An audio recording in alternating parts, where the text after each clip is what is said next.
चल रही है और इस कार्यशाला का जो मुख्य उद्देश्य है वो है कि कैसे किसान जो है ना प्राकृतिक और जैविक खेती के माध्यम से एक अच्छी एंटरप्रेन्योरशिप खड़ी कर सकता है। आज हम सभी के बीच में खेती में तमाम चैलेंजेस हैं और इन सभी चैलेंजेस के बीच में जो है हम क्या विकल्प निकाल सकते हैं उसको लेकर लगातार विभागों का, सरकारों का, संस्थानों का है ना मंथन चल रहा है और उसको लेकर जो है ना लगातार कुछ ना कुछ योजनाएं बना के और ये सब किया जा रहा है। तो इस कड़ी में जो है ना भारत सरकार द्वारा संचालित जो कृषि मंत्रालय है उसी की ये बॉडी है क्षेत्रीय जैविक कृषि केंद्र, है ना, रीजनल सेंटर ऑर्गेनिक फार्मिंग और नेचुरल फार्मिंग। तो भारत सरकार ने नेचुरल और ऑर्गेनिक फार्मिंग को अलग से प्रमोशन देने के लिए ये बॉडी अलग से फॉर्म की है। तो उसके भारत में 4 रीजनल सेंटर हैं और 4 रीजनल सेंटर में जो नागपुर का रीजनल सेंटर है वो जो है उसके माध्यम से और अपना उन्नत कृषि अभियान परिषद के माध्यम से दोनों के कोलैबोरेशन में ये प्रोग्राम जो है सर 2 तारीख से लेकर 31 तारीख तक ये चलना था। तो ये प्रोग्राम लगातार चल रहा है, आज इसका समापन है और हमें बड़े हर्ष की बात है कि आज हमारे सागर के DDH यहाँ पर हमारे बीच में उपस्थित हैं। एक बार मैं कर्तव्य हमारे बीच में उद्यान की विभाग से टेक्निकल अधिकारी आदरणीय मोंडले सर उपस्थित हैं। एक बार कर्तव्य और रीजनल सेंटर नागपुर से डॉक्टर प्रियंका जी हमारे बीच में उपस्थित हैं। एक बार कर्तव्य और रीजनल सेंटर से हमारे नायक जी भी उपस्थित हैं। एक बार उनका भी स्वागत। हमारी परिषद के जो है सचिव परिषद के जो है सदस्य और तमाम सेवा के कार्यों में लगे हुए, तमाम एक्टिविटीज़ के साथ में काम कर रहे, भारत के लंबे समय से गाय गोबर और मिट्टी के लिए लगातार जो है ना कुछ प्रयास करते रहने वाले भाई अशोक चौरसिया जी भी हम। तो आप सभी लोग जो है ना 30 दिनों से लगातार 2 तारीख से अलग अलग महानुभावों से रूबरू हो रहे हैं और तमाम चर्चाओं के माध्यम से जो है ना प्राकृतिक और जैविक खेती को कैसे एक अच्छा व्यवसाय बनाया जाए और ख़ासकर जो है ना यूथ को कैसे एक इसमें एंटरप्रेन्योरशिप तैयार की जाए उसको लेकर एक बड़ा प्रोग्राम हुआ और इस बड़े प्रोग्राम में खेती के सभी तरह के विषय लगभग कवर किए गए, जिसमें मिट्टी उपचार से लेकर मिट्टी सुधार से लेकर और उसमें संतुलित आहार से लेकर और तमाम तरह की जो प्रोसेसिंग चीज़ें हैं, मैनेजमेंट है ना, डेयरी फार्मिंग है ना, और तमाम तरह का कीट प्रबंधन है, फिर मशरूम कल्टीवेशन है, बहुत सारी मतलब जो हमारी खेती को समृद्ध बना सकते हैं और खेती को जो है बहुत पावरफुल बना सकते हैं और कैसे मार्केटिंग स्ट्रेटेजी पर भी आपको बहुत व्यवहारिक ज्ञान दिया गया। यहाँ पर जिस तरीके से हम लोगों को होम डिलीवरी करते हैं वो भी आपको सिखाया गया, किस तरीके से हम बड़े एक पैनल के बीच में जो है ना जाके और चीज़ों को अपना डिलीवरी सेट कर सकते हैं वो भी आपको सिखाया गया और खेती के अंदर वेस्ट मैनेजमेंट भी आपको सिखाया गया कि कैसे हम हर क्रॉप का कैसे वेस्ट को मैनेज करें, किसका कंपोस्ट बन सकता है, किसका क्या प्रोडक्ट बन सकता है और हम उसको कैसे रेवेन्यू मॉडल में बदलें। तो ये सारी चीज़ें जो है ना आपको इन 30 दिनों में यहाँ पर सिखाई गई हैं और आप सभी ने इसका बहुत अच्छे से जो है अनुसार किया है और उम्मीद है कि इस पूरे सेशन का लाभ आपको पूरे जीवन में अपने आप से एक खुद खेती को उद्योग के रूप में स्थापित करके आपको मिलेगा। तो मैं आभारी हूँ, आज हमारे बीच में आदरणीय DDS साहब PS बडोले जी उपस्थित हैं जो हमारे सागर में उद्यान विभाग में DDH हैं, डिप्टी डायरेक्टर ऑफ हॉर्टिकल्चर, और हमारे निवेदन पे वो यहाँ पर पहुँचे। मैं एक बार जोरदार तालियों से बातें और मैं डॉक्टर प्रियंका जी से और नायक जी से अनुरोध करता हूँ कि वो इस कार्यक्रम को हमें चूँकि सर्टिफिकेट भी देना है और फिर आदरणीय साहब को भी सुनना है, तो इस में समय को ना नष्ट करते हुए सीधा सर्टिफिकेट वितरण का हम कार्यक्रम करते हैं और उसके बाद जो है ना हम आदरणीय साहब को सुनेंगे। ठीक है, तो जिनके नाम लिए जाएं वो कृपया यहाँ पर आ जाएंगे और अपना सर्टिफिकेट लेके वापस चले जाएंगे। फिर हम लोग एक ग्रुप फ़ोटो साहब के साथ में बाहर कहीं पर कर लेंगे और आपके जो एग्रीकल्चर को लेकर अनुभव है, क्योंकि आप बहुत सारे अलग अलग मध्य प्रदेश के जिलों में सर्टिफिकेट लूँगा तो मेरे एक फ़ोटो खींचना है ना, और जो ग्राउंड अप्रोच करके अधिकारी काम करते हैं तो उनके पास गवर्नमेंट की बॉडी तो होती ही होती है, साथ में एक अपना स्किल होता है और अपना एक खुद का अनुभव होता है। तो वो अनुभव भी कहीं ना कहीं किसान को जो है ना बहुत लाभान्वित करता है। तो आपका अनुभव हम सब लोग अभी आत्मसात करेंगे। तो इसके पहले हम जो है ना जिनका नाम यहाँ पर पुकारा जाएगा वो लोग आ जाएंगे। मैं माननीय अतिथि लोगों से अनुरोध करता हूँ कि हमारे किसान भाइयों को जो है 30 दिन की जो डिग्री है वो आपके कर कमलों से दी जाए, तो ये सभी अनुग्रहित होंगे। आगे बढ़ाते हुए मैं डॉक्टर प्रियंका मेहता, कनिष्ठ वैज्ञानिक अधिकारी क्षेत्रीय जैविक एवं प्राकृतिक खेती केंद्र नागपुर से निवेदन करता हूं कि डीडी साहब के माध्यम से इस कार्यक्रम को आगे बढ़ाएं। धन्यवाद भाई जी। तो सबसे पहले मैं DDH जो हमारी सागर से आए हुए हैं उनका मैं हार्दिक अभिनंदन करती हूँ। हमारे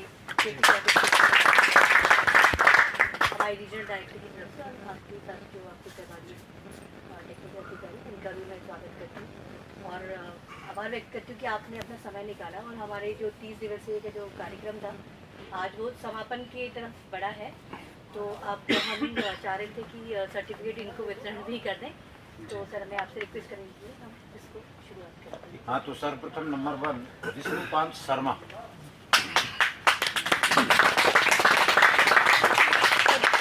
करके एक अच्छे से फोटो आ जाएगा।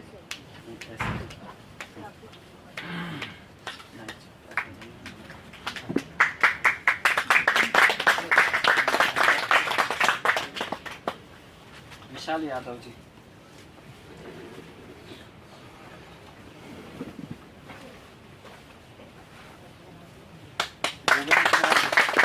भाई गोविंद जी। थैंक यू तो सबको बोलते जाओ, चुपचाप निकल रहे हो। थैंक यू तो बनती है। नहीं, तालियां ही जो है ना इनके शब्द बयां कर रही हैं, तो तालियों में जो है कमियां ना रखें। पृथ्वी जी। तो आपका 30 दिन का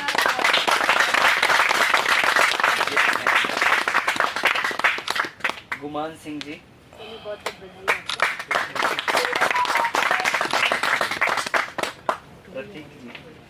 प्रतीक जी आ जाइए।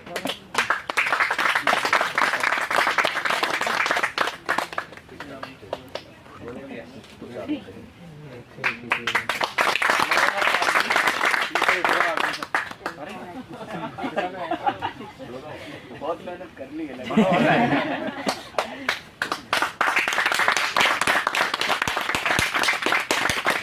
ससीराज जी। बधाई आपको।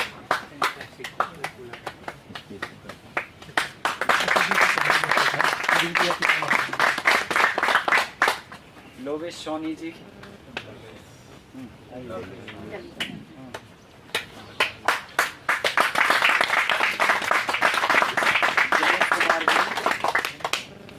अच्छा, जय नारायण जी।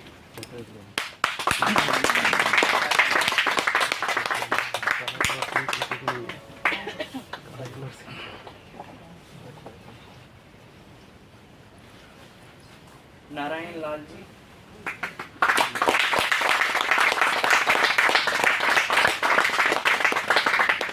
गोकुल प्रसाद गुप्ता जी।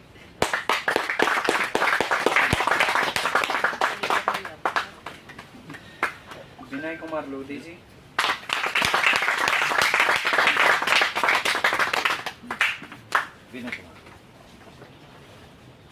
सर्वेश कुमार जी।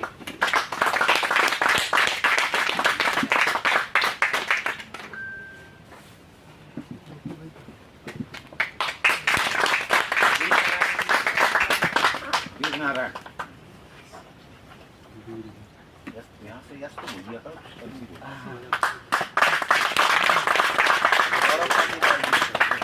गौरव पाटीदार, उनका फोटो ले लीजिए जरा।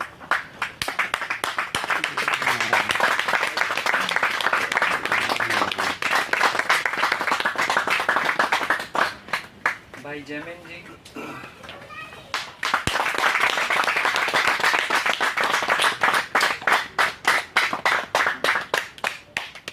राजीव जी।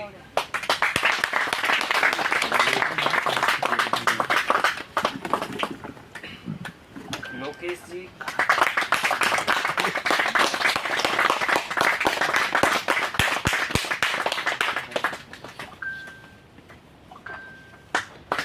बबलू जी।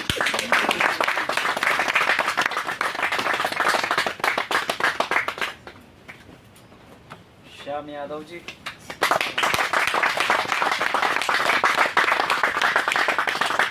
भाई आप मेरा वीडियो बनाना हरिश्चंद्र जी। मैं सेट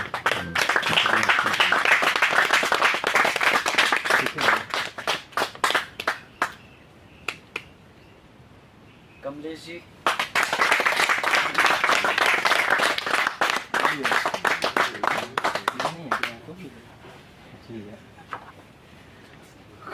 अशोक चौरसिया जी।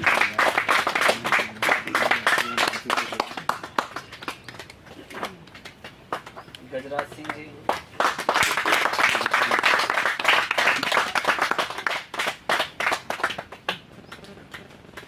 बिहारी लाल पटेल जी।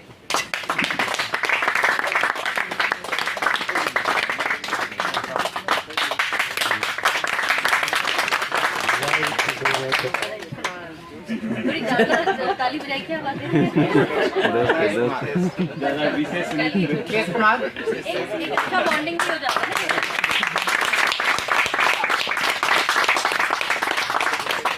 मोदी जी आते जोर से आवाज लगाते। उर्वी उपाध्याय जी। उर्वी।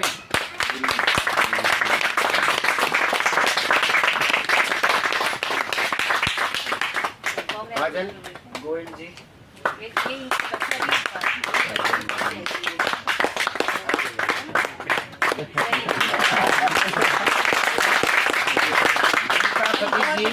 नीता सतीश जी।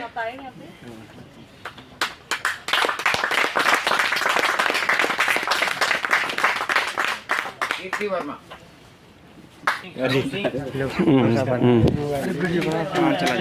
फोटो खींच लो भाई, वीडियो बनाओ। हर वीडियो बनाओ। जान में जान दे। थोड़ी ज़्यादा ताली है। ये वो रविंद्र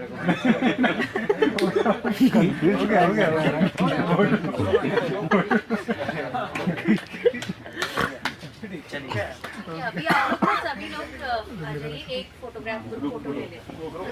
उसके बाद बाहर बाहर से ले। बैनर निकाल लेते हैं बाहर। अच्छा, फिर तो बैनर पूरा अब आप लोग जो है सबको सुनिएगा, वो अपने ज्ञान से आपको अवगत कर रहा है जी। तो मैं आदरणीय PS भडोले जी से मैं आग्रह करता हूँ DDS सागर कि वो अपने अनुभव जो है ना हमारे देश भर से यहाँ पर उपस्थित किसान भाइयों के बीच में साझा करें। सर यहाँ पर 30 दिन से जब बहुत ही विकट परिस्थितियाँ थी तब ये लोग एक मैसेज एक कॉल पे यहाँ पर पहुँचे हैं और उस समय बहुत क्या था, स्ट्राइक भी था और बहुत भयानक कोहरा भी था। पूरे देश में बहुत अलग परिस्थितियाँ बनी थी। 24 घंटे ट्रेनें लेट थी। तो उन सभी के बीच में 2-3 दिन पूर्व इनको मिले मैसेज के माध्यम से ये लोग सब पहुँचे हैं और सभी वो नौजवान हैं जो बाकी में कुछ ना कुछ कर सकते हैं, क्योंकि ये सब लोग इतना दूर दूर से ट्रैवल करके आए। राजस्थान से भी हैं यहाँ भाई, आंध्रा से भी हैं, कर्नाटक से भी हैं, तेलंगाना से भी हैं, छत्तीसगढ़ से भी हैं, यूपी से हैं, गुजरात से हैं, महाराष्ट्र से हैं, राजस्थान से हैं, हरियाणा से हैं, दिल्ली से हैं। तो सभी राज्यों के लगभग यहाँ पर 16-17 राज्यों के लोग यहाँ पर मतलब बैठे हुए हैं और उन सभी ने बहुत अच्छे से 30 दिन तक ये प्रोग्राम को अटेंड किया और ये सभी लोग खेती में कुछ ना कुछ करना चाहते हैं। तो मेरा आपसे अनुरोध है कि अपना कीमती मूल्यवान जो समय है अपने वक्तव्य के माध्यम से प्रस्तुत करें। सर बहुत बहुत धन्यवाद। आज एक छोटे से कार्यक्रम में हमारे को यहाँ पर मंच उपलब्ध कराया, इसके लिए मैं बहुत तहे दिल से चौरसिया साहब का शुक्रिया अदा करना चाहता हूँ। इस कार्यक्रम में मैडम नागपुर से सर आए, नायक साहब, हमारे साथी बोंडे जी और अब अलग अलग राज्य से जो किसान हमारे बीच में उपलब्ध है उनको सभी को नमस्कार।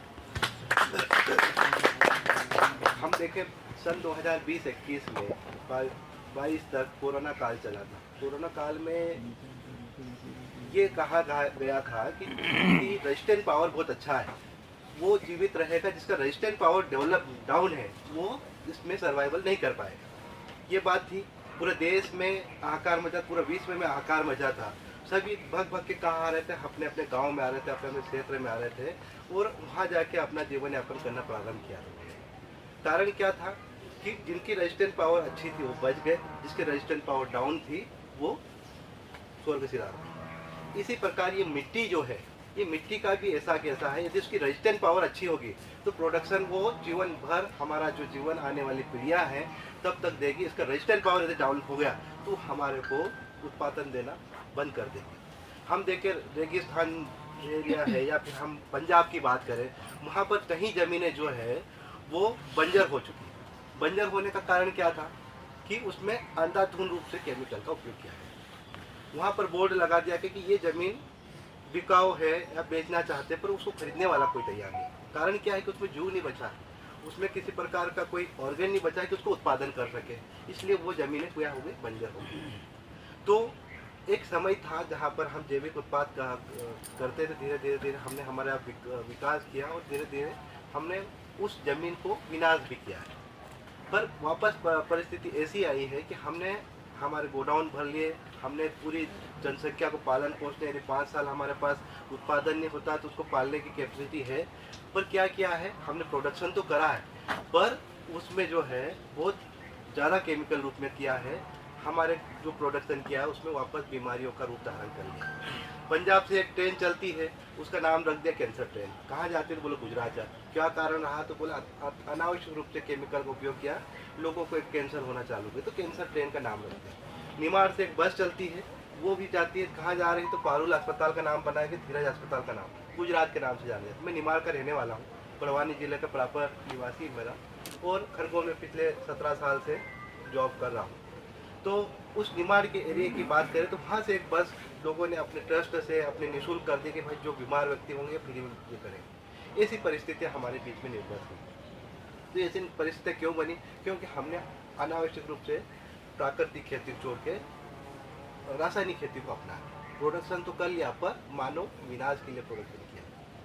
तो ऐसी परिस्थिति को वापस हम कैसे कर सकते हैं। मोदी जी का एक ही सपना है कि प्राकृतिक खेती करो, जैविक खेती करो, ऐसी खेती करो जिसमें हमारा मानव जीवन भी बचे, हमारा पौधे भी बचे, हमारे जीव जंतु जो हमारे लिए लाभदायक वो बचे, हमारे जानवर वो बचे।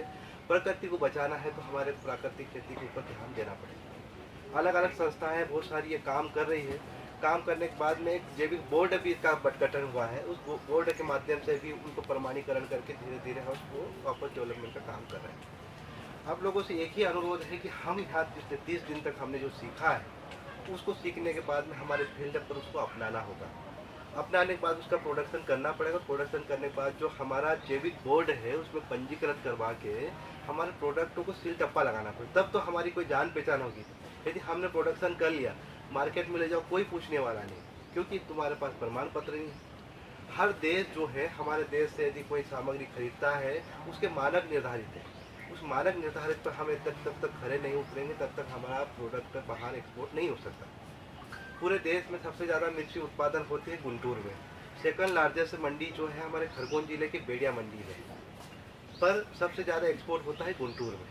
खरगोन में क्यों नहीं होता, तो खरगोन में बहुत ज़्यादा मात्रा में केमिकल का उपयोग करते हैं। यदि यहाँ से सैंपल हम भेजते हैं, अलग अलग देश के क्राइटेरिया है, इसमें मोनोकोटोफास इतना हो चाहिए, क्लोरोपाइरिफास इतना हो चाहिए, यूरिया डीएपी की मात्रा इतनी होना चाहिए, हर केमिकल की ये रहेगा। इससे यदि ऊपर आपका गया तो हम आपको खरीदेंगे। तो वहाँ की मिर्ची एक्सपोर्ट लायक है ही नहीं। फिर क्या करते हैं, उस मिर्ची मंडी में ले जाते हैं, उसको मिक्स करते हैं और अलग अलग तरीके से वो उसको एक्सपोर्ट करने का काम करते हैं। तो प्रोडक्शन तो किया है, पर ऐसा केमिकल वाला प्रोडक्शन करने के बाद में हम क्या मानव जीवन के लिए सही कर रहे हैं? कोई भी काम हम सही मानव जीवन के लिए नहीं कर रहे हैं। तो ये हमारा एक बहुत अच्छा डेमोन्स्ट्रेशन है। चौरसिया जी ने इतनी कम उम्र में इतना अच्छा डेवलप किया, अलग अलग रिसर्च किया, उनको बहुत बहुत धन्यवाद देना चाहता हूँ डेवलपमेंट किया। हम पौधे की बात करें, पौधे का 97 से 98% किससे बना हुआ है? कार्बन, हाइड्रोजन और ऑक्सीजन, तीन ऐसे इसका 98% भाग पौधे का बना हुआ है। बाकी तो 2% 3% भाग है पूरे माइक्रोन्यूट्रिएंट आ गए। तुम्हारे एनपीके आ गया, यूरिया डीएपी, अपना calcium, magnesium, boron, zinc, molybdenum, iron, है ना, वो सिलिकॉन, है ना, सब चीज़ें आ गई। कितने % में आ गई? 3% में 2% में सब चीज़ आ गई, तो हम उस 98% को क्यों नहीं ध्यान दे रहे हैं? अब उस 98% को हम एक्टिव करने के लिए हमको क्या करना पड़ेगा? उसको अनएक्टिव रूप से ज़मीन में है वो, पर उसको एक्टिव करने के लिए क्या करना पड़ेगा?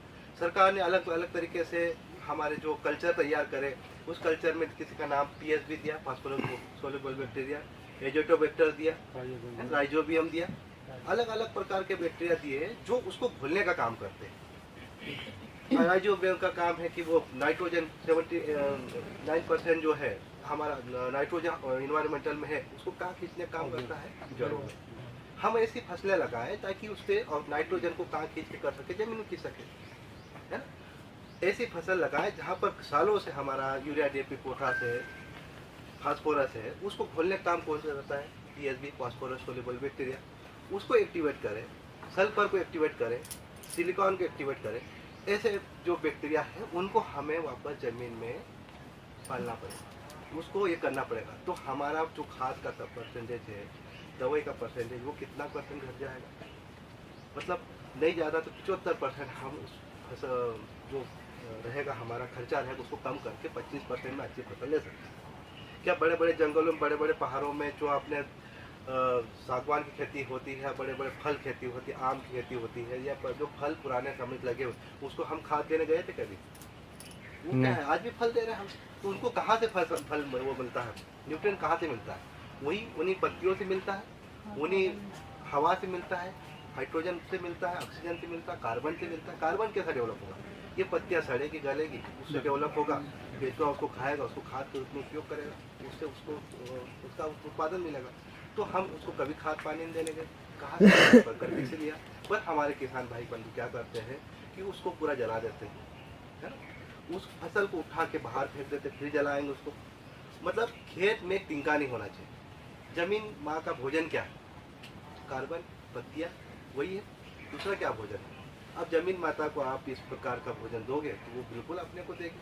अब तुम केमिकल दोगे, किसी बच्चे को हम दवाई पिला के जिंदा नहीं रख सकते, उसको क्या करना पड़ेगा? आपको भोजन भी देना पड़ेगा, दूध भी देना पड़ेगा, उसको न्यूट्रिएंट्स भी देना पड़ेंगे, दाल भी देना, सब देना पड़ेगा। तो वो सबका सोर्स क्या है? ये पत्तियाँ हैं, और उस पत्तियों से ही हम करते हैं। अलग अलग तरीके से हम पौधे को उपलब्ध क्या कराते हैं कि भाई उसको कार्बन मिल जाए, हाइड्रोजन मिल जाए, ऑक्सीजन मिल जाए, बोरॉन मिल जाए, जिंक मिल जाए। तो हम ये जो स्ट्रक्चर बने हैं, चौरस साहब के यहाँ बने हैं, उसमें क्या क्या चीज़ें मिलाते? दाल मिला रहे हैं, उससे प्रोटीन मिल जाएगा, गुड़ मिला रहे हैं, उसको ग्लूकोज मिल जाएगा, गोबर खाद मिला है, उसको बैक्टीरिया मिल जाएगा, उसको कार्बन मिल जाएगा। क्या है चीज़ें? सब ये चीज़ें हैं।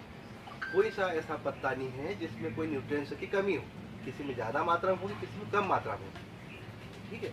यदि वो हमारे ब्लैक आलू अभी देख के आए, उसमें जो है रेड आलू देख के आए, उसमें जो उसके रंग से भी उसमें आयरन की होता है, प्रोटीन, हल्दी है, जो पीली दालें हैं उसमें प्रोटीन का उत्पादन होता है। ऐसा अलग अलग प्रकार का जो होता है, हम कॉम्बिनेशन बना के पौधे को, हमारा शरीर भी एक प्रकार का पौधा है ना?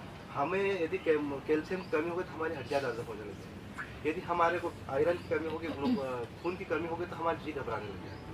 तो हमें क्या करना पड़ेगा? डॉक्टर बोलेगा भाई ऐसा करो, इसको आयरन की गोली दे तो ठीक हो जाएगा, बोले कैल्शियम 2 गिलास उसको दूध जल्दी पिला दे तो उसके हड्डियाँ दर्द होना बंद हो जाएगी। ये चीज़ करके पौधे को भी हमें ऐसी मात्रा देना है, संतुलित मात्रा देना, ताकि उसका पूरा विकास होकर उसको प्रोडक्शन दे सके, ठीक है।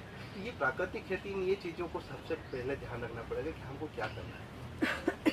हम निमाड़ के होने के बाद में प्रति हेक्टेयर प्रोडक्शन बहुत ज़्यादा है, अच्छा उत्पादन होता है, बड़े स्केल पर 50,000 हेक्टेयर मिर्ची की खेती हो रही, 300-400 हेक्टेयर 500 हेक्टेयर में केले की खेती हो रही, कम से कम 1000 हेक्टेयर में लगभग टमाटर हो रहा है। अपना एरिया इस से दूर है, वहाँ इतनी सारी दवाइयाँ, इतने सारे प्रोडक्शन होने से वहाँ बीमारियाँ बहुत पनपी है, और कई प्रकार के वायरस भी पनपे हैं, वहाँ प्रोडक्शन होना धीरे धीरे बंद होगा। पर हमारा एरिया उसके लिए एकदम अनुकूल है, यहाँ किसी प्रकार का वायरस नहीं है, किसी प्रकार का टेम्परेचर नहीं है। तो धीरे धीरे हमारे एरिया में भी, अभी सागर की मैं बात करूँगा, सागर में धीरे धीरे हम करें, कुछ मिर्ची की खेती करें, कुछ टमाटर की खेती करें, कुछ पपीता करें, कुछ केला करें। हम इसमें क्या सक्सेस होता है डेमोस्ट्रेशन के रूप में करें, उसके बाद में हम हमारे किसान जो है उनको हम बताएं कि ये अच्छे से हो सकता है। सर ने वही किया है कि हम जो कर रहे हैं वो अच्छे से कैसे कर सकते हैं, ये एक प्रकार का उदाहरण है ना। तो आप अलग अलग राज्य से आए हो, बोलने के बहुत सारी चीज़ें हैं, बहुत सारी बातें हैं, आप लोगों को जाना भी है ना। तो 2 घंटे भी हमें बोल सकते हैं तो प्राकृतिक खेती को प्रधानमंत्री माननीय नरेंद्र मोदी ने एक प्राकृतिक क्लब गठन किया है। उस क्लब के माध्यम से एक प्राकृतिक पोर्टल हुआ है और पोर्टल के माध्यम से उसमें पंजीयन होता है। पंजीयन होने के बाद में उसमें एक अध्यक्ष होता है, एक सचिव होता है, कोषाध्यक्ष होता है, उसमें आधार कार्ड, पैन कार्ड लगता है और कमेटी का रजिस्ट्रेशन का चार्ज है 5,000 रुपये।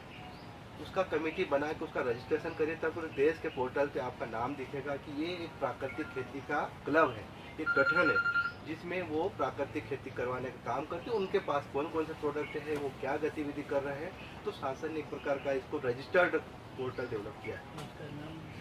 प्राकृतिक खेती वाला है, मैं आप लोगों को लिंक दे देता हूँ, सर को दे दूँगा, तो वो करके आप अपने अपने क्षेत्र में, हमारे पास इसकी समीक्षा होती है भोपाल स्तर पर कितने गठन हुए, कितने किसानों करवाया, कितने किसानों किया। आत्मा परियोजना के तहत एक एकड़ का डेमोस्ट्रेशन देने के लिए उनको खाद दवाई उपलब्ध कराई गई, काफ़ी लोगों को जोड़ने का काम किया गया। तो आप अपने क्षेत्र के एक ब्रांड एम्बेसडर हो, आप अपने जाके जितनी भी यहाँ पर प्राकृतिक खेती की है उसका वहाँ झंडा गाड़ना है, ठीक है, कि हम कुछ सीख के आए यहाँ पर और हमें जज्बा। तो ये हम कहीं सीख के जाते हैं पर जाके भूल जाते हैं, हम आगे बढ़ा नहीं सकते। सर वो क्या मतलब था दुनियादारी से, वो अपना जीवन यापन करते पर पूरे देश दुनिया में अपना नाम रोशन किया उन्होंने और अच्छा एक डेमोस्ट्रेशन किया। ऐसे हर क्षेत्र में, यदि बॉम्बे से आए, राजस्थान से आए, आंध्रा से आए, तो हमारे क्षेत्र में एक चौरसिया जी आप बनोगे उस क्षेत्र में, है ना। और वहाँ पर चौरसिया जी के साथ साथ में आपका विजिट भी कि उनके हाथ सीख के आए और हमने इतने पैसा काम कर सकते, ठीक है। तो ये हम को करना है। शासन की बहुत सारी स्कीम चल रही है, इसके ऊपर जैविक खेती के ऊपर प्रमाणीकरण का काम भी कर रहा है, क्लब गठन करने का काम भी कर रहा है, जैविक प्रोडक्ट बेचने का काम भी कर रहे हैं। शासन अलग अलग तरीके से टेस्टिंग का काम भी करवाती है। लेबोरेटरी ऐसी बनी हुई है, यदि तुमने केमिकल नहीं डाला तो आप टेस्ट करवाएं, उसको लाट बनाइए, लाट बनाने के बाद उसको एक्सपोर्ट करने का काम करिए। एक्सपोर्ट की एजेंसियाँ कहीं एजेंसियाँ अपने पास उपलब्ध है। तो हमारा विभाग फल, फूल, सब्जी, मसाला, औषधि, ये 5 फसलें करवाने का काम करता है। कृषि, दलहन, तिलहन कृषि विभाग करवाता है। तो इन फसलों से संबंधित हमारे पास बहुत सारी स्कीम चलती है शासन तरह से। Poly house, net house, mulching है, power spray pump, tiller, weeder, spray pump चलते हैं, अपने माइक्रो स्प्रिंकलर चलता है पानी बचाने के लिए। ऐसे कई स्कीम चलती है। MP FSTS पोर्टल चलता है, उसमें पूरा डिटेल आ जाता है। आज के समय में डिजिटल युग आ गया है, हर चीज़ को हम मोबाइल के माध्यम, हमारे पास 99% एंड्रॉइड मोबाइल है। गूगल पे डाला, आपने सर्च किया, आपको कौन सी स्कीम चल रही, ताकि आपको उसको करने में आर्थिक सहयोग मिल जाए। जैसे सर ने ये दाल मिल लगाई, आटा मिल लगाई, इसमें भी हमारा 35% सब्सिडी और 3% 7 साल तक ब्याज पे छूट है। अधिकतम 10 लाख रुपए दे रहे हैं। यदि छोटी मोटी आप यूनिट भी इस टाइप से करते हो कि हम जैविक प्रोडक्ट करेंगे, उसको बेचेंगे का, शासन उसको बिकवाने का काम भी, एक ODOP माल बना रहा है, उसको बिकवाने का काम भी कर रही है। साथ में उसको फंसाए उद्यम लाइसेंस दे रही। शासन ने एक प्रकार का DRP नियुक्त करेगा, तुमको मुझे किसी प्रकार का DPR बनाने की जरूरत नहीं, पूरा बना के देगी। शासन उसको 20,000 रुपये देगा, सिर्फ उसका आपको हाँ कहना है, बाकी कागज देना है, आपका काम आसानी से हो जाए। तो ऐसे प्रोडक्ट यदि आप बनाते हो, उसके प्रोसेसिंग यूनिट अपने क्षेत्र में लगा, पूरे भारत देश में स्कीम चल रही है, तो ये भी आप कर सकते हो। और बाकी हमारे विभाग की जो MP FSTS पोर्टल है, उसके माध्यम से भी आप जुड़ के उसका सभी लाभ दे सकते हैं।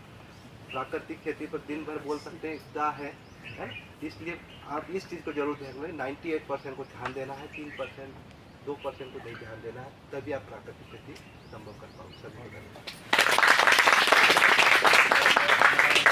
डॉक्टर PS बडोले जी का, जिन्होंने इतने कम समय में आपको विभाग से जुड़ी हुई और खेती से जुड़ी हुई तमाम बातों को समेट के आप सबके बीच में रखा। निश्चित ही आपका मार्गदर्शन हम सभी के लिए काम आएगा और हम उनके मार्गदर्शन के आधार पर बहुत सारी स्कीम्स का भी फ़ायदा ले पाएंगे और इस खेती को एक अच्छे मुकाम पे लेके जाएंगे। इन्हीं शुभकामनाओं के साथ में मैं वापस उनको बहुत बहुत धन्यवाद देता हूँ। मैं आदरणीय डॉक्टर प्रियंका बहन से मैं आग्रह करता हूँ कि आगे की जो प्रोग्राम की कार्यवाही है वो आप हमें दिशा निर्देश करें, वैसे हम लोग करते हैं। एक ग्रुप फोटो अगर कहें तो आप बाहर से हम लोग जी बहुत बहुत धन्यवाद जी।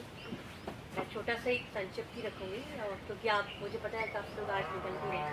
तो इस 30 दिवसीय जब ये ट्रेनिंग प्रोग्राम शुरू हुआ था तो उस टाइम पे सबको पता है कि मतलब कितना मुश्किल हो गया था और बड़े कठिन परिस्थितियों में आकाश जी ने मतलब बहुत अच्छा इनिशिएटिव, हमारा जो कोलैबोरेशन था मतलब भारत सरकार का और आकाश जी के जो ऑर्गेनाइजेशन है उनके साथ, तो मुझे बहुत खुशी है कि आज ये बहुत अच्छे से पूरा हुआ है और जितना मैं समझ पाई हूँ तो आप लोगों ने 30 दिन में काफ़ी कुछ सीख के जा रहे हैं यहाँ से। तो जो आपने सीखा है उसको आपको इम्प्लीमेंट करना है, क्योंकि इस ट्रेनिंग प्रोग्राम का जो मोटिव है कि आपका एम्पावरमेंट होना चाहिए। जो यूथ है यहाँ पे, और मैक्सिमम यूथ ही है, और जो बुजुर्ग भी हैं तो वो भी आगे जाके अपने जो आगे की जनरेशन है उनको बताएंगे। और आप मेरे को पूरा विश्वास है, आपका ग्रुप तो बना ही हुआ है, तो मुझे पूरा विश्वास है कि आप लोग आगे जाके इसको ऐसे रुकेंगे नहीं और आगे बढ़ते जाएंगे। प्राकृतिक खेती और जैविक खेती करेंगे, है ना। और हमारे देश से भी ज़्यादा से ज़्यादा एक्सपोर्ट के लिए हम सोचते हैं ना कि मतलब हम पहले डोमेस्टिक मार्केट के बारे में सोचते हैं एक्सपोर्ट के लिए, तो हमारा किसान भी अभी मुझे लगता है कि आपको शायद 30 दिन में काफ़ी कुछ पता चला है। तो अभी सब आप डोमेस्टिक मार्केटिंग नहीं करेंगे, मेरी समझ में आता है कि आप एक्सपोर्ट तक के लिए जाएंगे। मेरा पूर्ण विश्वास है, जितना नॉलेज है आप लोग उसका यूज़ करेंगे। और आकाश जी का हम लोग बहुत मतलब आभारी हैं उनके। मैं मतलब हमारे रीजनल डायरेक्टर जो डॉक्टर AS आरती सर हैं, उनकी तरफ से भी मैं, हमारे सेंटर की तरफ से मैं बहुत धन्यवाद देती हूँ। उन्होंने अपना 30 दिन का समय दिया, यहाँ पे आपका अकोमोडेशन सब कुछ किया, तो बहुत बहुत धन्यवाद। और उनका भी मैं बहुत बहुत धन्यवाद करती हूँ। राज्य की जो टीम है उन्होंने भी आपको सपोर्ट किया सबका। और मैं सर का भी अभी बहुत अभिनंदन करती हूँ और आभार व्यक्त करती हूँ कि सर ने बहुत छोटी सी चीज़ों, मतलब छोटे से समय में आपको बहुत अच्छी चीज़ें बताई हैं। अगर आप चाहें तो अगर हम सर आपका नंबर भी ले लेते हैं, अगर हो सकता है हमारी ट्रेनीज़ को कभी ज़रूरत पड़े आपके मार्गदर्शन की, तो अगर सर आपको नंबर शेयर कर सकते हैं। तो इन्हीं शब्दों के साथ मैं सभी का बहुत बहुत धन्यवाद करती हूँ, ट्रेनीज़ का भी स्पेशली, क्योंकि ये ट्रेनिंग तभी पूरी हुई है जब ट्रेनीज़ आते हैं। तो आप लोग का भी बहुत बहुत धन्यवाद कि आप इतनी दूर से आए, और मतलब मुश्किल परिस्थितियाँ थी उस टाइम पे, तो काफ़ी दूर से आए, रीज़न निभाया, तो आप लोग का भी बहुत बहुत धन्यवाद। अब मैं माननीय अतिथि महोदयों से निवेदन करता हूँ कि एक ग्रुप फोटो के लिए जो है, ताकि ये पल जो है यादगार बने जा सके। तो ग्रुप फोटो में आओ, ग्रुप ऐसा सर्टिफिकेट लेके आओ।